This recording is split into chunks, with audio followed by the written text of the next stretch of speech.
কেন মিথ্যা কথা বলছেন? এখনো পর্যন্ত বাংলার মানুষকে সমানে মিথ্যা কথা বলে চলেছেন বাংলার মিথ্যাশ্রী মমতা ব্যানার্জি। বাংলার মিথ্যাশ্রী মমতা ব্যানার্জি, আপনি কেন বাংলার এই সমস্ত শিক্ষক শিক্ষিকাকে বিভ্রান্ত করছেন, মিথ্যা কথা বলছেন, ধোঁকা দিচ্ছেন, চালাকি করছেন কেন, কপটতা করছেন কেন? আপনি বলে দিন আপনার দ্বারা কবে হবে, কবে না হবে। কখন আপনি স্বস্তি পাচ্ছেন, তার থেকে মহা স্বস্তিতে চলে যাচ্ছেন। কিসের আপনার স্বস্তি জানি না। অপরের কষ্ট থেকে আপনার স্বস্তি হলে ঠিক আছে, কিন্তু এদের সঙ্গে ধোঁকাধারি করবেন না। আপনি আরামসে শিক্ষা দপ্তরের মাধ্যমে, সে এসএসসি হোক বা শিক্ষা পর্ষদ হোক, যোগ্য অযোগ্যদের তালিকা তো আপনার কাছে আছে, সেটা ঘোষণা করে দিচ্ছেন না কেন? আরে আপনাকে তাতে ফাঁসি হবে না জেল হবে, কি হবে? কোনো ভুল হতে পারে, কিছু সরকার ভুল করতেই পারে, সরকার তার ভাবনা প্রত্যাহার করতেই পারে।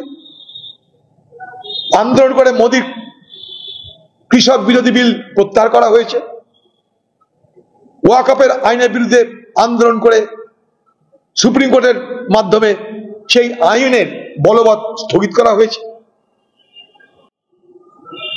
কোর্ট আছে, আপনি কোর্টের সাহায্য নিয়ে স্বস্তি পাচ্ছেন যখন, তাহলে কোর্টকে গিয়ে স্বীকার করুন না যে আমাদের এই ত্রুটি হয়েছিল, আমরা শুধরাতে চাইছি। কোর্ট মেনে নেবে।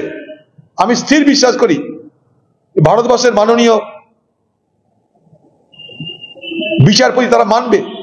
ফলে কি হবে জানেন? এই হাজার হাজার শিক্ষক শিক্ষিকাদের এই অনিশ্চয়তার জীবনের পাপ থেকে তারা মুক্ত হবে, তা থেকে বাঁচান। আপনি অনেক পাপ করেছেন বাংলার মুখ্যমন্ত্রী, আর পাপ করেন না। এই পাপের বোঝা আপনি আর টানতে পারবেন না।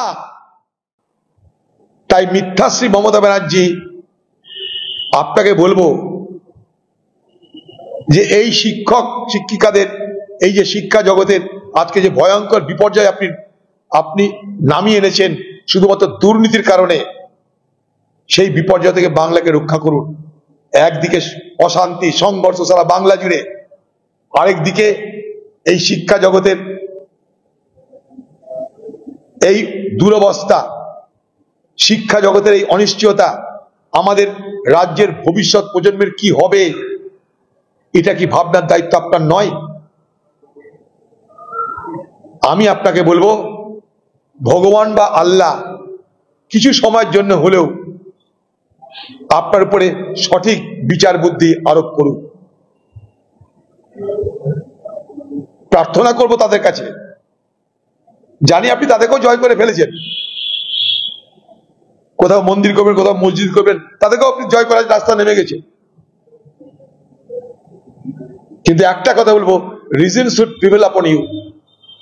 আপনার মাথায় অন্তত যুক্তি বুদ্ধি আপনার মাথায় বর্ষিত হোক। এ পাপ আর করেন না।